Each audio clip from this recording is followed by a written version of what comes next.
Thank you once again for tuning in to the Own Your Eating podcast. We have been consistent. This is our third week in a row putting a new podcast up. And sometimes we do well for 1 or 2 weeks, but 3 weeks now I feel like we're on a hot streak. Right, we're on a bit of a roll.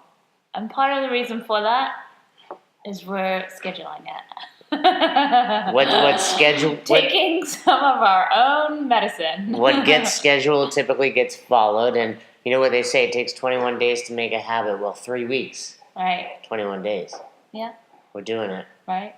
And you're right, we have been very busy with our Own Your Eating Lifestyle membership. Right. We get a lot of emails, a lot of phone calls, which we both love. But because of that, we just have to make sure everything else gets scheduled, from podcasts to going to the movies. Right. And it's easy to want to prioritize, and I think we should prioritize those emails and phone calls and whatnot. But I think this podcast is super important too. Like, a lot of people, reach out and tell us how they heard something that really resonated. And so I think this is just useful because it's an indirect way of people just getting more knowledge and advice. Well, with as busy as we are, we need to prioritize what is having the greatest impact on people. And based on the feedback we've been getting, the number of downloads we've been getting, the emails, communication on social media about it, yes, it's definitely worth it. If you're like me and every time you're in your car you throw on a podcast. Right. I've been in this crazy mood, and I think you are as well, where it's like, I don't want to waste any time. So, I think they just like the sound of your voice, babe. That's all it is. I don't listen to our own podcast, but... No, I know, but that's why our listeners are listening. No, I know it's not that. I have a face for podcasts, they said. So I feel like, okay, I don't want to waste any more time, so I always have to listen to podcasts because it's like I should always be learning. So, yeah. And also, I think sitting in traffic is one of my biggest pet peeves. It's like you're really, truly accomplishing nothing. I mean, you're moving forward to whatever your destination is very slowly, but it's incredibly frustrating. Well, with all that being said, I'm reading a book called Rock and Roll Will Save Your Life. And, there's a lot of references to songs and whatnot in the book.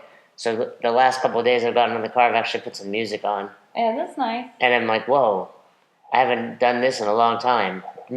Reminds me of like when you're a teenager and you used to just be excited to get in the car by yourself and blast some music. It's so funny that you say that. Me and my sister, that was our favorite thing to do when we were living in Guernsey, and truly there is nothing to do there.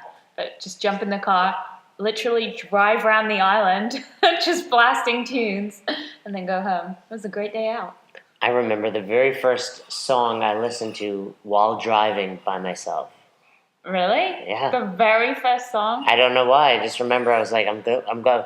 You're like, this is a pivotal moment in my life. Yeah, well, I probably set it up in such a way that I was like, all right, I'm doing this. My mom's letting me go, probably to work at the time, because I used to work at a restaurant and get home very late, so they didn't want to pick me up anymore at like midnight. Oh, yeah. From the restaurant. So I probably was driving there, and back then it wasn't as if you had Bluetooth and Sirius and Spotify, so you had to plan ahead your music other than the radio. Yeah. So I grabbed my Grateful Dead tape and threw it in. You gotta make mixtapes. Yeah. Well, we had a mini disc player at one point. In the car? Well, we had like a lead, an extension, so right. that it would work in the car. But yeah. All right, enough about nostalgia blast from the past. That was enjoyable. What's today's podcast about? Today's podcast is it's something we hear often, but we want to simplify it because people hear about flexible eating and they come to us from all these other, or having tried all these other diets, and there's this notion that they just want to know what to eat. And I think, oftentimes we say, hey, you can eat anything, just not everything. And that's to some people, that's almost a scarier statement. Yeah, 100%. It can be very scary. And some people just need a little bit of structure and some framework first. because they really are coming at this completely fresh. Like, then they haven't been taking care of their nutrition, or they just haven't had some simple to follow steps before or advice. So I think we want to break this down and just really simplify what should you eat, or what should you look to be incorporating into your day-to-day diet. And I think the overarching theme should be like, hey, we encourage you to track your macros, hit your numbers. You can't eat anything you want. You can't eat everything you want. Mm-hmm. But if someone is just getting started, or they want to take their macro tracking to the next level, here's some advice. Sure. And even for people who are like, hey, I don't know if tracking is for me, but how can I get started with, cleaning up my nutrition anyway? Fair enough. Let's do it. Yeah, cool. So, what would be your most simple instructions for someone who is, junk food addict, drinking soda every day? How do they start to develop some better nutrition, or get some better nutrition in their life?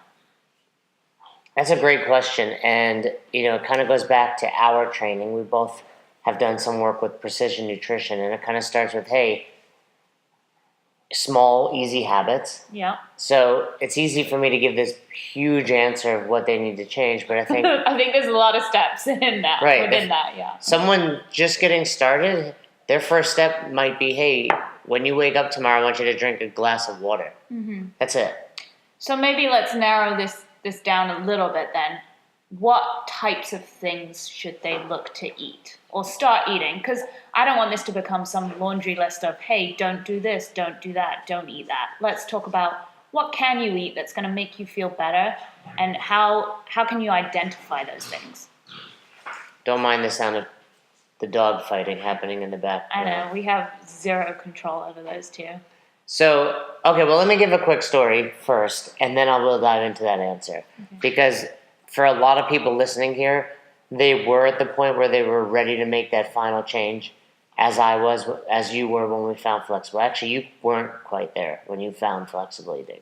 Well, I had to get over my fear of carbs. Right, but some people like myself were just like, I'm in, what do I do? Yeah. And I'm going to do it. Yeah.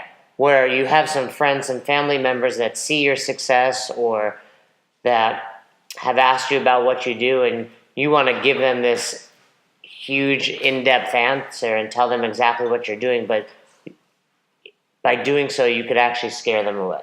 For sure, yeah. So obviously send them our direction, because we understand that. Mm-hmm. And a lot of, like I just said earlier, what we preach is, hey, let's make some small steps. And the story I like to give about this is my friend Murph, and I give this when I give the CrossFit nutrition lecture at a level 1. We talk about this, and we talk about how nutrition is a huge dose and drug, and if you do it too much too quick, it's gonna backfire. No different than your workout routine. If you do CrossFit and you would have walked in on day 1 and been like, hit me, let's do this. All right, here's Murph, here's Grace, here's Fran, here's Diane, here's all these workouts. You're going to go home, you're going to either have rhabdo, you're going to be hurt, you're going to be really sore, you're not going to come back. 1 or 2 of you might be like, that was amazing, let's do it again. Right. But the majority of people are going to be pushed away. Right.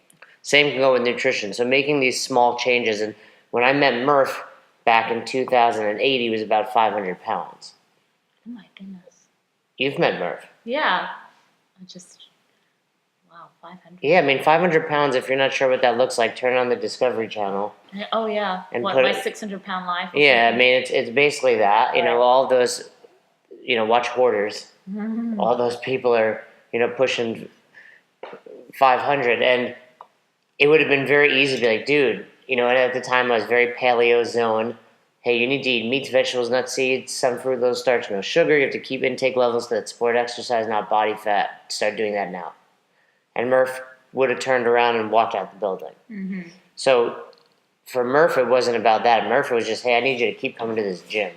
I introduced him to one of our coaches, Gene, who was also a bit overweight at the time, but working on it. He had lost some weight, and they hit it off. They had a common theme of video games and Dungeons and Dragons. Oh. So they really hit it off. I think that's helpful too for people entering into a new phase of life, health and fitness, to see and have other mentors who are like, okay, you're actually not so different from me, and I can get to where you are. Like, I could see there's a path. Right, at 500 pounds, it's intimidating for anybody to walk into a CrossFit box, but let alone at 5, and see someone like you and be like, I'm never going to look like Jason. Yeah, you're not, but hey. No, and everybody listening, you can think back to your first time going to CrossFit, and I'm sure it was intimidating. Yeah. This was before there were fundamentals and on-ramps and boot camps. This was back in, like I said, 2008, where I was just like, hey, come to class. And these people are doing snatches and cleans and muscle-ups, and you're like, well, I can't do that. Well, you don't have to, but I have to explain to you don't have to. You could scale it. Right. So Murph comes in for a couple months at this point, and he's obviously losing weight just from moving for the first time. Mm-hmm. And he approached me, and he said, well, what should I do differently? I said, well, tell me about your day. Murph played a lot of Dungeons and Dragons in the middle of the night. In the middle of the That's night? what people that play Dungeons and Dragons do. That's why I don't like video games. Well, I think Dungeons and Dragons is a board game. Oh, is it? But yeah, but they played a lot of video games too. And first of all, you should be thankful that I don't do any of that. I don't even watch football. I think that kind of stuff it's addictive, right? I mean, I don't know. I've never done it. I don't know that it's addictive. I think it's just someone's habits and hobby, no different than CrossFit. But I think there's an element to that hobby that's addictive, like. I don't know. It's another story. But I mean, we could talk about that, but I'd say someone that did that and saw what we do in CrossFit would say you're addicted. Yeah. You could argue one's healthier than the other, but still, you're right. That's another topic. But anyway, turns out when people play Dungeons and Dragons and they're spending, I say middle of the night, I just mean he would stay up to like 3, 4 in the morning. Yeah, that is the middle of the night. I don't mean like he would actually start like, hey guys, we're meeting at 3 in the morning. Like they would just play. It's like that movie Molly's Game we were watching. It's like that. Taking Adderall and... Yeah, no, they just start and it goes till it's over kind of thing. Right. And anyone listening that played that or does play it, first of all, sorry for hurting your feelings, but if you did or currently do, you know that there's a lot of Mountain Dew associated with Dungeons and Dragons. Correct. Right. And chips. But my only advice to Murph was, hey, let's make that Mountain Dew Diet Mountain Dew. That was the one piece of advice I encouraged him to do, and he listened. And if you're, thinking, well, that's not healthy. It's healthier than the alternative. Correct. It's healthier than what he was currently doing. Right. And it was just one small step with the goal of getting beyond that down the road. So that's cool, because what I would take away then from that story in what you're kind of saying is some of our listeners who may be, pretty scared and intimidated at this point to overhaul their nutrition or their diet, but they want to make a change. So let's say one of our listeners is drinking Coke every morning and every afternoon. You remember that nurse from Inside Tracker? She was my goodness, yeah. She was drinking, was it Coke or Pepsi or something? She was drinking Pepsi every morning. Liters of it. I was like, holy cow. So if you're someone like that who's drinking liters of soda every day, first step, let's make that diet soda. That would be your advice? Yeah, I mean, and that would be short-lived. My goal for Murph, and we got to it relatively quickly, was great. Now let's make that water. And I think everyone's going to be different with their time frame, right? But what would you give someone as a piece of advice? How can they identify when they need to move on to the next step? So for Murph, it became, I was seeing him every day, so I was at a little bit of an advantage. For some of the people listening here, if you are working with us, obviously we check in with you weekly, or we have our monthly phone call, or whatever you have arranged with us. But I was seeing Murph every day, so I was able to talk to him, give him a lot of positive feedback and encouragement. I think for him to go from that Mountain Dew to Diet Mountain Dew to water was relatively seamless and quick, but he was seeing so many results that he was staying motivated. And I think, for Murph at 500 pounds, the results were coming fast. Yeah. You know, he was moving for the first time in his life. And now adding, you know, when I'm talking about Mountain Dew, I mean, he was probably consuming 1,000 calories a day in that. So you talk about now we're going to 0 calories a day for Mountain Dew, even though it's diet. That's 5,000, 6,000, 7,000 calories over the course. That's 2 pounds a week just in soda. Right. You know, then we went to water. And then, I mean, short term also affects where I'm playing less Dungeons and Dragons because he was coming to going to sleep. Well, he was going to sleep because the class he was taking was at 7 a.m. because he had to get to work after. Right. So. Wow, I'm loving this domino effect of starting CrossFit. It's cool. It wasn't starting CrossFit. It was meeting me. Oh. That's what it was. So, yeah, I met Murph's brother in 2007, Josh. You met Josh as well. Yeah.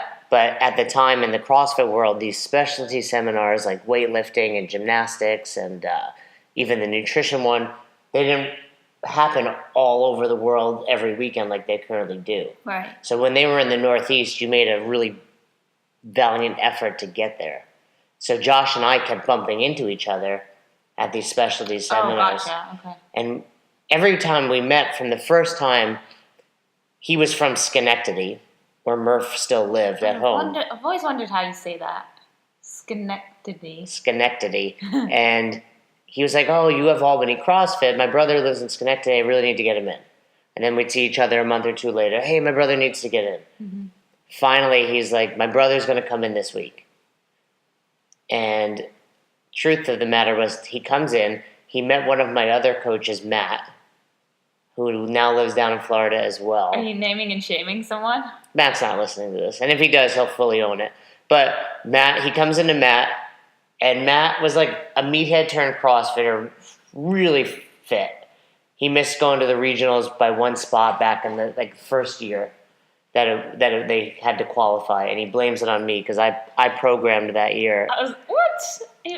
Okay. And I programmed a 2K row, and he's not super tall, but he's taller than me, but he's fit. He's pulled. Oh, I know what you're saying. You programmed the events for the region. Correct. Right. I thought you were saying you did the programming for the year of the gym or whatever. No, I programmed for the region. For the region, I programmed a 2K. Right. Because equipment was in my parking lot. So, I mean, if you guys are listening, I'm maybe all over the place. But back in the day, I used to host the actual CrossFit regionals in my parking lot at the gym. You can search that. Look up Albany CrossFit regionals. You'll see all those videos. But, so I programmed that year. And that's probably on there somewhere at 2K. And Matt crushed it, 6-something.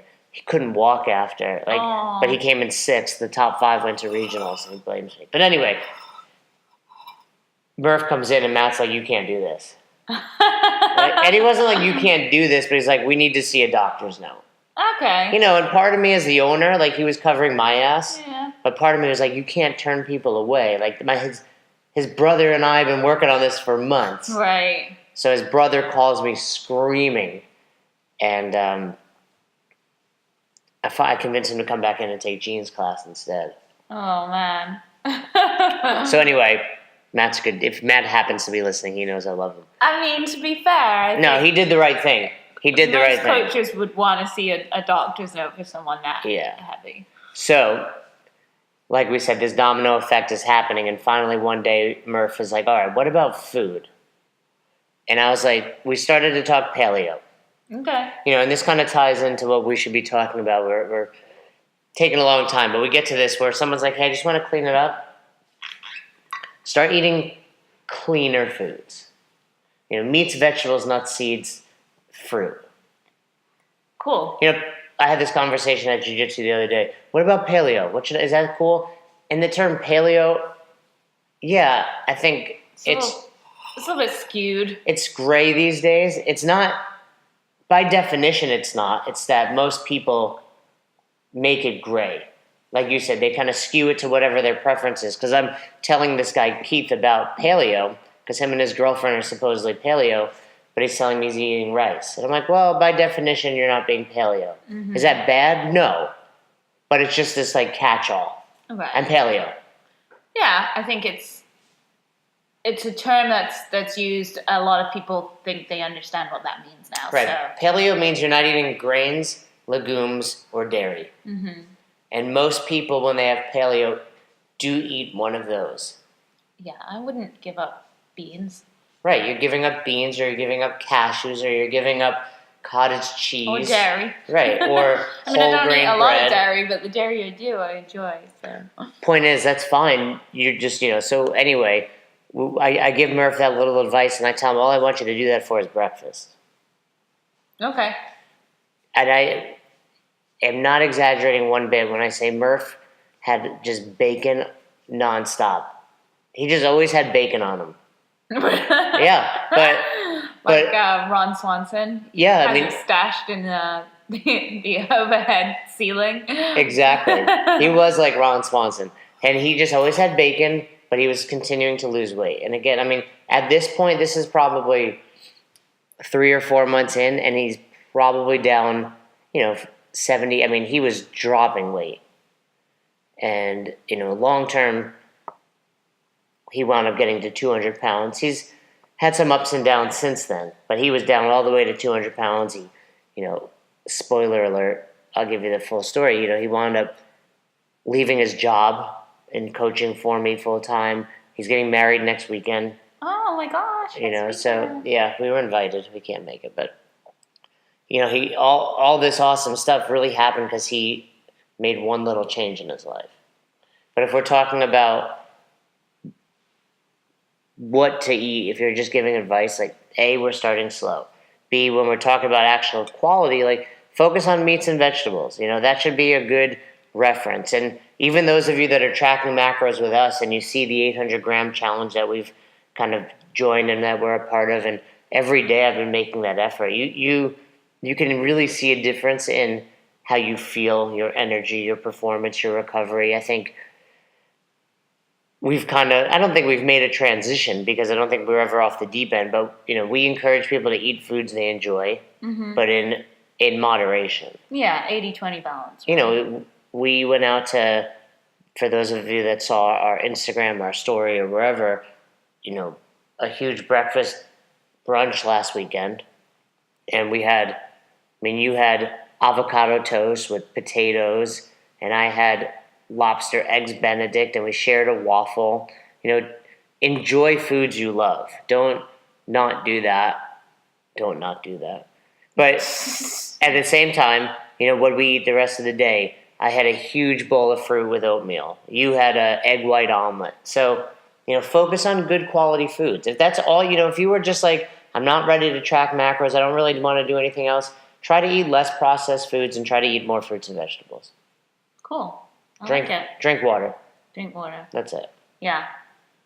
Yeah, I think, and I know a lot of people often hear, when you do your shopping, you want to go around the perimeter of the grocery store. I think that's relatively good advice, but not always super safe, because these days when I go around the perimeter, there's all sorts of things in baskets that are definitely not vegetables or fruit.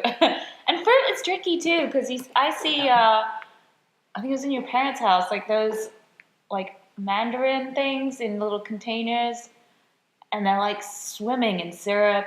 Do you know what I mean? Yeah, I know. My stepfather eats those all the time. Those are like for kids, I think, right? And weird adults. But anyway, no, I think, what's general advice? Shop around the perimeter. What's also on the perimeter? The bakery. Right. Don't be a dummy. We're not telling you croissants are part of the... Right. Whole foods are generally things growing in the ground or off a tree. Or you kill. Right. So, yeah, when we're talking about those types of foods, two easy references would be, probably the easiest reference I can give you is, will this food rot? That's cool. Right? Can I leave this food out and will it rot? Yeah. Will it collect mold? Does it have a sell-by date? Right. And, those mandarin oranges you're talking about won't rot. Right. They'll last for months and months. Right. If it's in a can, those types of things, they're not going to rot. The other, maybe less obvious reference that I like to use is, can you send this back in a time machine to your ancestors and will they recognize it? Right? You could send fruit and meat back and they're going to be like, cool, dinner. You send a Twinkie back, and they're not going to know if they should play with it or eat it. I like it. Cool. Very simple, straightforward instructions there. So let's say you've dived in, you've taken all of that on board, and you're feeling really good. Your energy's up, and you want to take things to the next level. You feel like you've cleaned up your diet. What would be the next level, do you think? I mean, personally, I think, tracking can come in at any point. Yeah. But I would probably, and again, let's tie this into two different people. One, people that are just, hey, I'm not ready to track. Even though it's simple, they're not ready. And then those of our people that are tracking, what can I do better? Because I think it's the same step. And it would be, all right, let's try to eat in better ratios. Okay. Let's control our hormonal response to food. And what is that recommendation or prescription? Right. So if you take your CrossFit Level 1 training course, you're going to hear about the zone. And back in the day, that's what I did. I think the zone is great.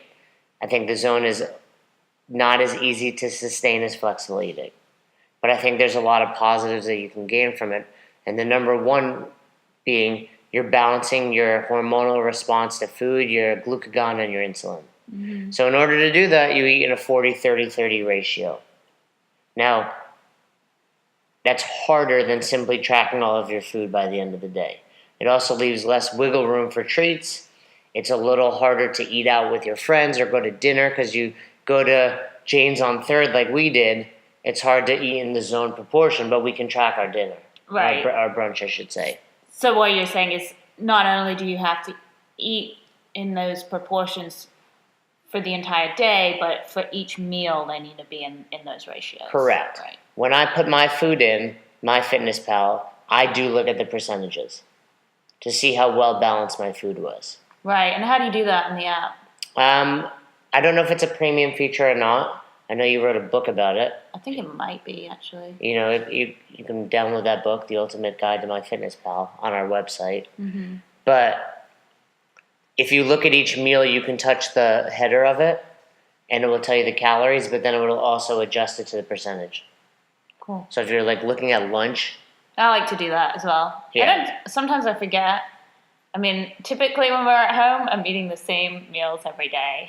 Right. So, yeah. And I don't make any crazy, once in a while I will, because I know for me, my energy will be better throughout the day. Like, for example, oftentimes, and there are times where I don't do that on purpose. When we're going to the box for the 9 a.m., I'll have oatmeal and fruit, knowing I had primarily carbs an hour before we worked out. Right.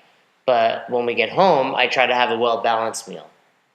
So I do look at that a little bit, and I might make an adjustment here or there. I don't necessarily try to be perfectly at 40-30-30, but I'll look. So here's a bigger picture. Eat some of each macronutrient with every meal. Yeah, I think that's the easiest advice to follow, and I think that's probably where I came from and was so conditioned to that I naturally just progressed to that kind of level of balancing my meals without even really realizing it. And then I think it twigged to me one day. I was like, holy cow, I've been eating in this 40-30-30 ratio without really realizing, because I always tried to have some of each macronutrient. And I've only got this specific amount if you're tracking each day. So by the end, it kind of balances out. Absolutely. So just simple advice. We actually have a easy-to-use reference guide on our site. If you just Google Own Your Eating and Macro Balance. Macro balancing, 2 words. Yeah, if you Google Own Your Eating and Macro Balancing, it'll be the first link that comes up, I believe. Oh, nice. And if you look at it, we just have some easy references with your hands. For example, your palm open for meat, your palm closed as a fist for vegetables, etc. And those are just easy references if you want to start to get an idea of how much you're eating, but also just knowing, hey, all right, I have some protein here because I have some meat. I have some carbs here because I have some fruits and vegetables. Now, this meat is lean, so maybe I'll grab a couple of cashews, or it's steak, so I already have my fat accounted for. Right. Or I'm having eggs. There's yolk in it versus I'm having egg whites. Let me add some avocado. Let me add a little oil to cooking it. Right. Yeah, it's just a really easy visual guide to kind of construct your plate, I guess. Yeah, and then beyond that, now it's time to have a really good understanding of how you're tracking. Right, and that just, I think the beauty of tracking is, well, one, you'll have more precision and accuracy, and I think the results, well, I know the results will definitely follow from that, but also it just gives you that flexibility and freedom so that you're not so constrained to be always eating within these ratios, and to know that at the end of the day, I've eaten the right amount of food, right? Yeah, and I mean, we can dive into a whole conversation of the difference between zone and macros, because the number one question you'll realize is, well, if I eat the zone, how do I, I'm eating eggs for protein, but eggs have fat. Right. Or I'm eating That spinach. always confused me when I tried to do zone. I was like, always trying to figure out the fat and the protein, and oh my goodness, it was a headache. Yeah, and I'm eating spinach, which is primarily my carbs, but it also has protein. All this overlap, and Right. so you're getting a lot of unaccounted for macros. So while there is some accuracy there, it's less accurate than flexible eating with what we offer, because when I have spinach, I'm accounting for protein and carbs in it. Right. When I have eggs, I'm accounting for protein and fat in it. Mm-hmm. So I know exactly how much I'm eating over the course of the day. Big picture also is sustainable. If you can't have a donut, people like to say in the zone, hey, I can have a donut. Yeah, you can have a quarter of a donut for your carbs if you have like 4 blocks, right? But for us, we can have a whole donut. We can, it's a matter of knowing. It's like your budget. We know where that donut fits in our budget over the course of the day. I only like to have a quarter of a donut if I get 3 other quarters from 3 different donuts. Yeah, exactly. No one eats a quarter of a donut. But anyway, I think we did a good job kind of talking about where to get started. Do you agree? I hope so. I mean, I feel like we need to recap quickly. Quick recap. Whether it's you or someone else, start slowly. Build strong habits that are going to be long-term and sustainable. If you're brand new to nutrition and you want to make some small changes, eat better quality foods. If you're already tracking and you want to make some small tweaks and improvements to take you to the next level, incorporate some better quality foods, more fruits and vegetables. Shoot for 800 grams in weight of fruits and vegetables over the course of the day. Yeah. You've done that successfully. You're on to the next step. If you're not already tracking, let's try to eat in somewhat of a balance, get some protein, carbs, and fat at every meal now. Mm-hmm. If you're already tracking and you're taking it to the next level now, be aware of the ratio of what you're having. Have some protein, carbs, and fats at every meal, with the ideal ratio being 40% carb, 30% protein, 30% fat at every meal. But don't go nuts. If you have 22% protein and 38% fat at this meal, that's fine.